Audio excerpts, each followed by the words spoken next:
Oke, kita masuk ke materi selanjutnya mengenai fungsi dan prosedur di dalam C++. Jadi, kalau fungsi itu adalah kita bisa sebut sebagai, sebuah block statement yang dia menjelaskan mengenai fungsi dari sesuatu. Oke, misalkan kita punya sebuah program nih yang bisa menghitung lingkaran. Berarti kita bisa memisahkan block statement untuk penghitungan lingkarannya ke dalam sebuah fungsi, gitu ya. Kita jelaskan secara mudahnya mungkin seperti itu. Atau misalkan Anda punya sebuah fungsi untuk menginputkan data mahasiswa, lalu fungsi untuk tampil data mahasiswa, ubah data mahasiswa, itu adalah block-block statement yang memiliki kemampuan tertentu lah, kita bisa sebut seperti itu. Jadi fungsi sebuah nilai gitu ya. Oke, nah kenapa dibuatkan fungsi? Sebenarnya Anda bisa saja tuliskan program itu langsung di dalam sebuah program utama gitu ya, dari mulai input data, tampil data, hitung luas lingkaran, tampil luas lingkaran gitu ya. Bisa kita tuliskan di dalam sebuah program utama. Hanya saja memang yang kita akan kesulitan ketika programnya sudah mulai kompleks. Misalkan di dalam program itu ada input, tampil, rubah, lalu di dalamnya lagi ada lagi untuk menghitung fungsi tertentu. Nah, artinya sudah mulai kompleksitasnya, sehingga kita memilah-milahnya agak susah gitu ya. Nah, ketika kita ingin merubah sebuah fungsi juga kita harus nyari dulu satu persatu nih, di mana nih fungsi, misalkan kita bikin programnya lebih dari 100 baris kan agak susah. Nah, di sanalah kita perlu sebuah fungsi. Jadi kita bagi-bagi blok gitu ya.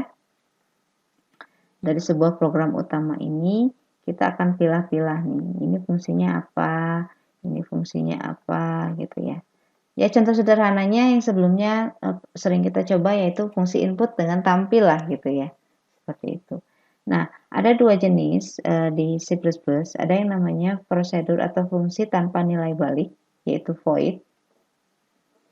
Kita gunakan kata kuncinya void, nama fungsinya apa, misalkan input data, gitu ya.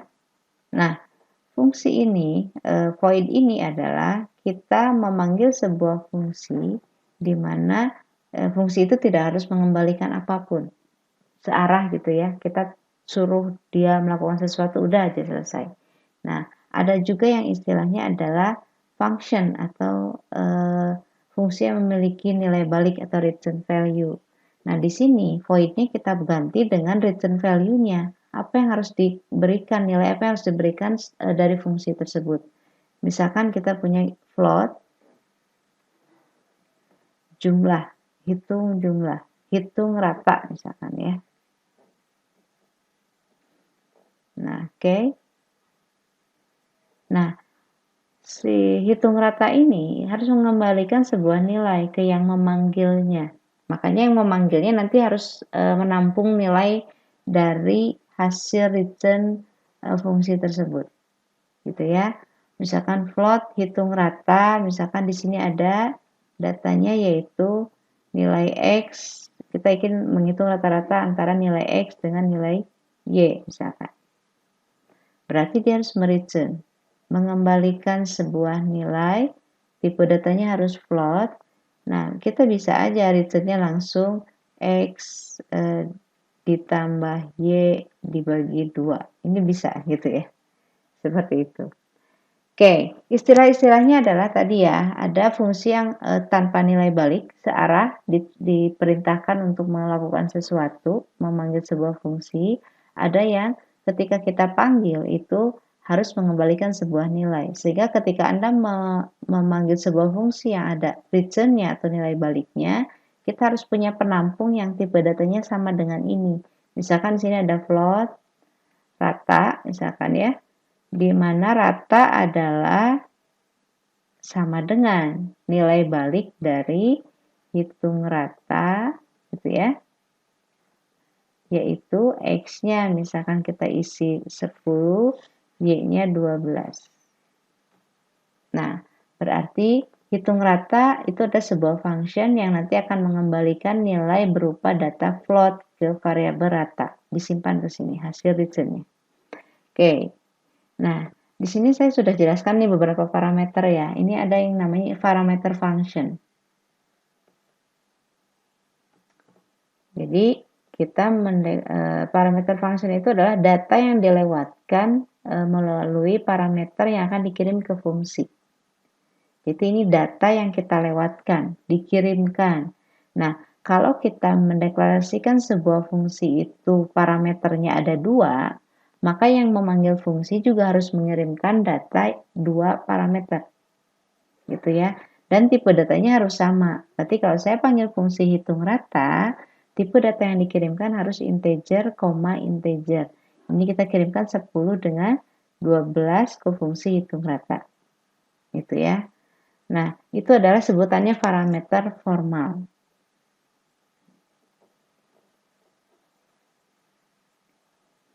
Jadi parameter formal itu ya parameter yang kita lewatkan, kita mengirimkan nilai ke sebuah parameter fungsi, ke variabel yang ada di parameter fungsi. Itu formal, gitu ya.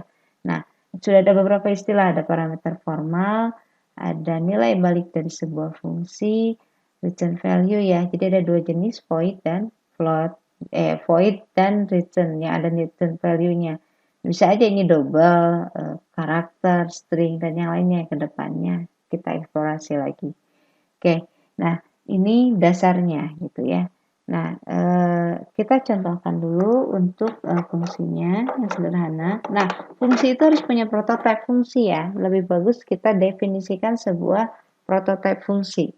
Prototipe fungsi itu semacam mendeklarasikan nama fungsi.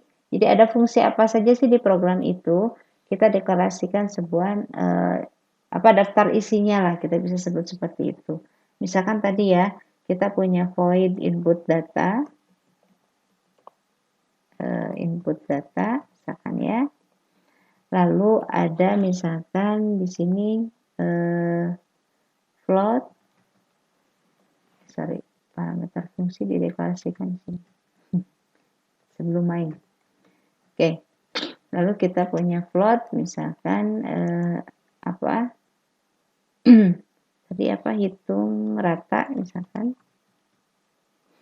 Nah, di sini ada integer x dan integer y. Jadi kita seperti mendaftarkan dulu nih. Ada fungsi apa saja di sini. Gitu ya. Ini dideklarasikan di luar main ya, yang pasti. Oke, kapan pendeklarasian isinya? Bisa setelahnya atau setelah main. Jadi kalau kita buatkan prototipenya, kapanpun dia, dimanapun dia dideklarasikan di program itu bisa gitu ya. Nah, kalau tanpa prototipe, berarti kita harus langsung deklarasikan di sini. Void input data isinya apa gitu ya. Hitung rata isinya apa. Kalau kita tidak mendeklarasikan prototipenya dulu. Ini kalau baru prototipenya, misalkan deklarasinya kita lakukan di bawahnya. Oke, misalkan di sini ada void input data gitu ya. Nah, ini misalkan untuk menginputkan data isinya nantinya, lalu kita punya float hitung rata. Nah, yang penting kita standarnya dulu Anda harus deklarasikan ya. Misalkan ini karena dia sebuah function yang nilai baliknya harus float, maka kita harus return.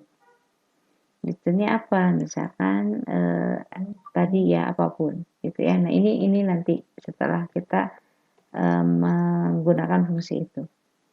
Oke, saya ingin jelaskan dulu mengenai variabel, gitu ya. Variabel itu ada 2, ada variabel lokal, ada variabel global. Nah, variabel lokal adalah variabel yang hanya bisa dikenali oleh fungsi-fungsinya sendiri. Jadi kalau saya mendeklarasikan di sini integer x, berarti ini adalah x yang dimiliki oleh fungsi input data. Tapi kalau saya deklarasikan di luar fungsi, di luar main, di luar input data, di luar hitung rata, berarti ini sebuah variabel yang bisa diakses oleh semua fungsi yang ada di dalam program itu. Gitu ya, misalkan di sini adalah main. kita punya fungsi namanya misalkan nilai 1 gitu ya, nilai 2, berarti variabel nilai 1 dengan nilai 2 bisa diakses di main, bisa diakses di input data, bisa diakses di hitung rata. Berarti ini sebutannya adalah variabel global. Kalau yang lokal itu hanya yang dideklarasikan di input data. Jadi X tidak bisa diakses dari main, X tidak bisa diakses dari hitung rata gitu ya. Nah, artinya lokal hanya milik fungsi itu sendiri gitu ya. Nah, main juga fungsi ya. Ini program utama tuh fungsi utama. Jadi kalau kita berbicara fungsi ada fungsi main, fungsi input data dan fungsi hitung rata. Oke.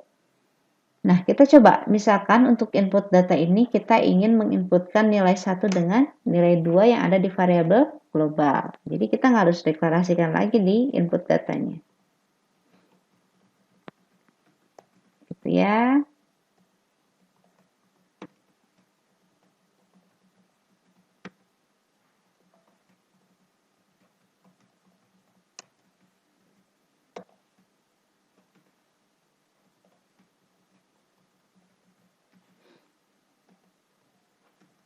Oke, kita sudah bisa inputkan data ini. Nah, di main kita misalkan tinggal memanggil fungsi, panggil fungsinya aja, input data. Jadi, saya sudah pernah jelaskan bahwa pada saat kompilasi yang dicari pertama kali oleh compiler adalah fungsi main. Jadi, fungsi apapun nanti di bawahnya, itu yang paling pertama dipanggil oleh compiler dicari itu adalah mainnya. Maka kalau nggak ada main kan pasti error ya, tidak menemukan main itu. Nah, artinya dia masuk ke sini, pertama dia menjalankan input data, berarti dia memanggil fungsi ini untuk memasukkan nilai 1 dengan nilai 2. Nah, setelah itu misalkan kita hitung rata, gitu ya. Hitung ratanya kita panggil hitung rata dengan mengirimkan misalkan nilai 1 dan nilai 2. Ini karena nilai 1 nilai 2-nya global, jadi kita bisa setelah kita inputkan kita hitung ratanya, gitu ya. Sehingga nanti nilai 1 dikirim ke X, nilai 2 dikirim ke Y. Kita langsung return aja seperti yang contoh tadi, yaitu X tambah Y dibagi 2. Gitu ya, kita returnnya seperti ini langsung. Oke, itu. Nah, kita panggil hitung rata kan nggak bisa begini, gitu ya, karena dia punya return. Berarti kita punya sebuah variabel dulu, tipe datanya float, gitu ya, untuk menghitung rata. Jadi datanya harus kita tampung di rata dulu. Sebenarnya walaupun nanti di cout langsung juga bisa. Rata adalah hasil nilai return value atau nilai balik dari fungsi hitung rata yang kita kirimkan data nilai 1 dengan nilai 2, lalu kita tampilkan hasil perhitungan gitu ya, yaitu misalkan rata. Oke, ini cara pertama sebenarnya ya, kita tampung dulu. Oke, seperti ini kita jalankan. Nah, nilai 1. Jadi pertama dia masuk ke sini ke main, lalu float rata input data. Dia panggil fungsi input data. Jadi ini yang dijalankan nilai 1-nya misalkan 23, nilai 2-nya 43. Nah, kita punya nilai 1, 23, nilai 2, 43. Karena dia global, variabel global, jadi bisa diakses dimanapun. Sehingga kita, nah kalau yang rata ini hanya bisa diakses oleh main ya. Di sini kita nggak bisa akses rata. Oke, rata adalah hitung rata. Nilai balik return value dari fungsi hitung rata. Kita panggil fungsi hitung rata dengan mengirimkan nilai 1 dan nilai 2, yaitu 23 dengan 43. Sehingga X nilainya adalah 23, Y itu adalah 43. Berdasarkan hasil inputan nilai 1 dengan nilai 2. Nah, ini disebut dengan parameter formal. Dikirimkan langsung nilainya, lalu di sini kembalikan ke yang memanggil, yaitu X tambah Y, 23 tambah 43 dibagi 2. Gitu ya. Jadi rata adalah hasil perhitungan X tambah Y bagi 2, lalu hasil perhitungan yaitu rata. Gitu ya. Nah, ada dua cara bisa begini, bisa juga ini. Anda bikin lagi satu, kita bikin lagi satu nih, yang nilai 1 nilai 2-nya kita inputkan nilainya saja. Oke. Nah, kita panggil hitung ratanya dari COT bisa gitu ya. Hitung rata. Oke, nilai 1 dengan nilai 2 kita ganti, misalkan ini kita hitung rata antara 20, nilai 20 dengan misalkan 45. 40. Oke, gitu ya. Yang ini adalah menghitungkan rata dari sini. Kalau yang ini adalah kita panggil hitung rata dengan mengirimkan 20 ke X, 40 ke Y. Gitu ya. Oke. Hasilnya misalkan 2343. Nah, kalau yang ini 30. Yang pertama 33 hasil dari hitungan rata ini, nilai 1 dengan nilai 2 dibagi 2. Yang kedua adalah yang 30 hasil dari 20 tambah 40 dibagi 2. Jadi ada dua cara ya. Return-nya bisa dikembalikan ke yang memanggilnya pada saat ini adalah COUT gitu ya, output data, atau kita tampung dulu di sini supaya ini bisa diolah lagi. Jadi kalau datanya kira-kira akan diolah lagi si ratanya, kita bisa tampung dulu di variabel hasilnya. Tapi kalau misalkan hanya untuk output sebenarnya biasa aja seperti ini. Oke, jadi istilahnya ada apa saja di sini? Di sini kita sudah tahu bahwa kita bisa mendeklarasikan fungsi, gitu ya.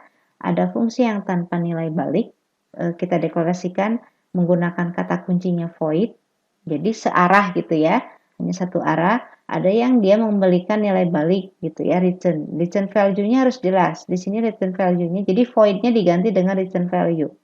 Nilai baliknya mau apa? Oh, float. Berarti yang di return harus nilai pecahan gitu ya. Jadi ini hasilnya berupa float yang dikirimkan ke yang memanggilnya. Misalkan ini rata. Nah, rata pun harus float karena return value-nya float gitu ya. Oke. Lalu yang kedua adalah di sini kita ada dua jenis variabel. Ada variabel lokal yang dideklarasikan di fungsinya masing-masing. Misalkan rata ini adalah lokal untuk main. Ada variabel global yang kita deklarasikan di luar fungsi yang bisa diakses oleh semua fungsi yang ada di sini. Jadi input data bisa akses, hitung rata bisa akses, ini juga bisa akses fungsi utama gitu ya. Gitu ya. Ada lagi sebenarnya variabel aktual yang nanti kita akan bahas selanjutnya. Parameter aktual gitu ya, nanti kita akan bahas selanjutnya. Jadi parameter itu ada parameter formal yang tadi saya sudah jelaskan yang kita kirimkan nilai ke sebuah fungsi. Parameter gitu, nilai 1 saya kirim ke X, nilai 2 kita kirim ke Y, itu formal. Kalau aktual itu nanti yang dikirimkan bukan nilainya, tapi alamat di mana ini berada. Jadi yang kita kirim tuh kemarin kan saya sudah jelaskan pointer ya. Yang kita kirimkan itu adalah alamatnya. Itu aktual. Tapi kalau kita formal itu yang kita kirimkan adalah nilainya. Oke, mungkin itu aja ya untuk penjelasan function. Terima kasih. Silakan barangkali ada yang mau ditanyakan, dituliskan di kolom komentar. Oke, Assalamualaikum warahmatullahi wabarakatuh.